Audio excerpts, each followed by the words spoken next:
I started trying to repair this piece a while ago. Can't really seem to find it anywhere online. It's the cover plate, inspection plate for the clutch. And I've been running without it all season. And now I'm trying to get around to replacing it, or fixing it rather. And if I remember right, yeah, I started fixing this a while ago. I welded that up. You can see on the inside I welded that up. But it's got these huge holes in it. And they're all curved in, 3 different directions, or two different directions. But I'm going to give it a shot again and see if I can fill those holes in and paint this thing up and get it back on the engine. This is about as far as I got in 2 hours. I basically put in 1, 2, 3 patches with these awful welds that aren't completed. And I got these huge gaps that have to be filled. But I was moving along on that, and I got distracted because a package came from the postal service there, and I knew what it was, and I got distracted.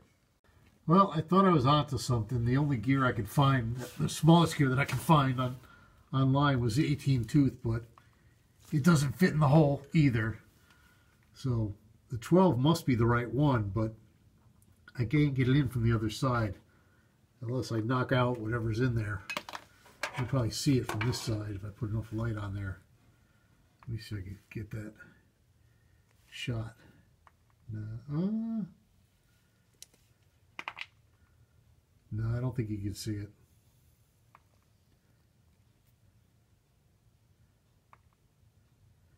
But I'm going to try to put a punch on that piece from this side and see if I'll knock it through to the other side. But I've tried tapping on it before, it didn't move, and I don't want to force it because I don't know if it's supposed to be there or not.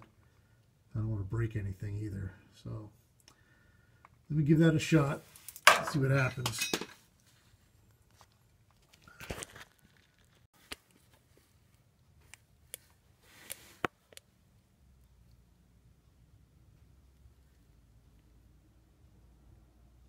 Yeah, so I tried hitting on that, and it's not, it just feels solid. It feels like part of the transmission. You hit it, there's no give to it.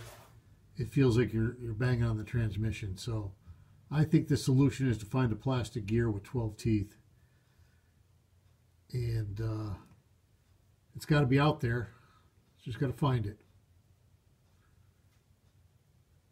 I think I could see the gear too. Where was it? On the bottom or the top?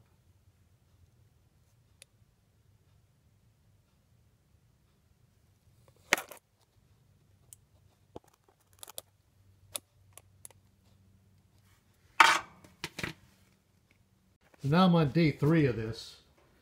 I got this patch in. I got this big patch in. This was a big deal. I'm going to put a little patch right here. I'm going to cut this out all the way out to here. And then this little patch here, I got to fill in. But the hardest one so far, I'm still struggling how to do this, because it's on a curve. You can see it this way. It's curved this way, and that way. And I'm debating whether to do this in 2 pieces. A flat piece across here, and then bend a piece across here, and then just do a stitch weld. Not a stitch weld, make a seam, and then, grind it smooth. So. And then, of course, I got to patch this up. So there's still some more work to be done on this, and I'm sure it would have been a lot easier to find a used one somewhere on the internet. But this is kind of fun, therapeutic, and after all is said and done, I'm sure one will fall out of the sky, and I'll just replace it. All right, it's coming along pretty good. I know my welding looks awful, but it'll grind out. It just takes time to grind that out. But I want to show you this. I put this piece on here, trying to hold this with the camera and the work pieces with one hand. And I'm putting this piece here. Where is it? Over here. That goes there. You see that gap? That triangle gap? I got to figure out how to bend a curve onto this piece I'm holding with my left hand. And I'm thinking I'm going to try to put that in a vise and just kind of tap it down until it makes that curve. Because I can't just put a straight piece there, it won't look right. I'll give that a shot. So it's been about a week since I worked on this last. I ended up going to the hospital. It turned out I had some food poisoning. I was in the hospital for a couple days. But that really set me back a week because I was dizzy for the following 3 or 4 days after the hospital. I still have a follow-up doctor visit to go to. But I just want to show you how this is coming along. And you know, yeah, I was in the hospital, but it's nothing like Bondo Billy, my friend in Oklahoma, and his YouTube channel. He had some heart issues, and you know, he's laid up. He doesn't know if he's going to be able to work again. So I'm just going to show you how this is coming along, and then get back on welding it. Hopefully finish it up and show you the final result in the next video, and get some content on my channel. But this is the one thing I like the way this piece came out right here. I got a nice little curve I bent on this on the vise, but when I cut this top piece off, I left too much of a gap, so I got to figure out how to close that gap. Now some people put a coat hanger in there, and other people try to put like copper or brass under there and use it to hold back the puddle. So I'm going to give it a shot with a coat hanger and see what happens. So this is far from finished, but all the big patching is done now, and all the major welding is done. What I need to do now is come back and like fill in this hole here with where the weld just blew right through. Same thing here. It's thin metal, so you could weld it. You just got to get something behind it and back it up when you do it.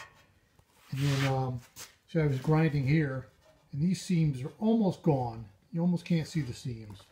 And when I spray over that with some Rust-Oleum, it'll look fine, especially for where it's going to be under the truck. You know, who's going to see it anyways? But it's just something I wanted to do. And yeah, I probably could have found this piece online somewhere, or at a swap meet. Somebody's got it. I'm sure somebody's got it. But I just felt like doing it myself. And, you know, this is what I'm going to do all winter, is just try to fix things on the truck. I think what I'm going to go after next, I'm going to get under there and take the assembly for the brake pedal and the clutch pedal and see if I can replace the bushing in there. Anyways, appreciate you guys watching, and I'll see you on the next one.